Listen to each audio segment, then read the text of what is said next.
So it's a good idea to keep a little log every day of what the person's actually doing, what it looks like, if it's hard rocky lumps or if it's a nice smooth one like a snake. So observe what the person is doing in the toilet, so you can look at the Bristol stool chart and decide whether it is constipated or not. If it is getting constipated, you need to treat that as soon as possible, because the danger with constipation is it gets worse and worse. You can then end up with an impaction, and that's a serious medical problem. If you're not checking every day that that person is emptying the bowel every day, and it can end up a week or 2 weeks, nothing's happened, they can end up in hospital having to be disimpacted, and that's quite dangerous to have. So you need to get on top of it straight away. So we always try conservative measures first before reaching for laxatives, because they've got their own problems. So we'd look at, is the person drinking enough, at least 2 litres a day or more if necessary?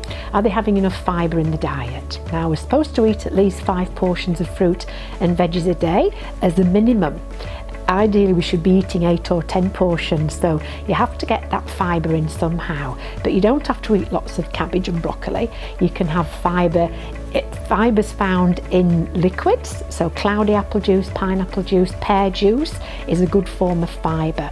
Kiwi crush, you can get that now in all the supermarkets where the frozen fruit's kept, and you can dilute that and drink it, or you can have it neat with ice cream or cream as a dessert.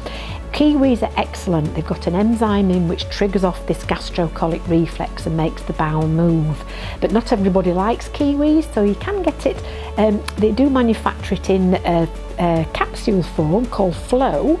So some people like to just pop a capsule. It's got the enzyme in. Drink the kiwi crush, or have fresh kiwis. Now you do need the green tart ones, not the new softer yellow one, because that hasn't got that enzyme in to stimulate the bowel. So reach for that first. There's also a recipe called a bowel recipe, which is a mixture of apples, prunes and bran, and this gives good fibre, it tastes nice, it's very cheap to make, and you can freeze small portions in the freezer, and you can stir that into porridge or have it with wheat bix or put it in smoothies. You can get lots of fruit and vegetables into smoothies, so if you're making something like a spaghetti bolognese, grate lots of carrots in, add a bit of broccoli in there, try and get as much fibre into each meal as you can, and obviously have things like brown rice instead of white rice because it's got more fibre in it. But drinking fruit juice is a really good way.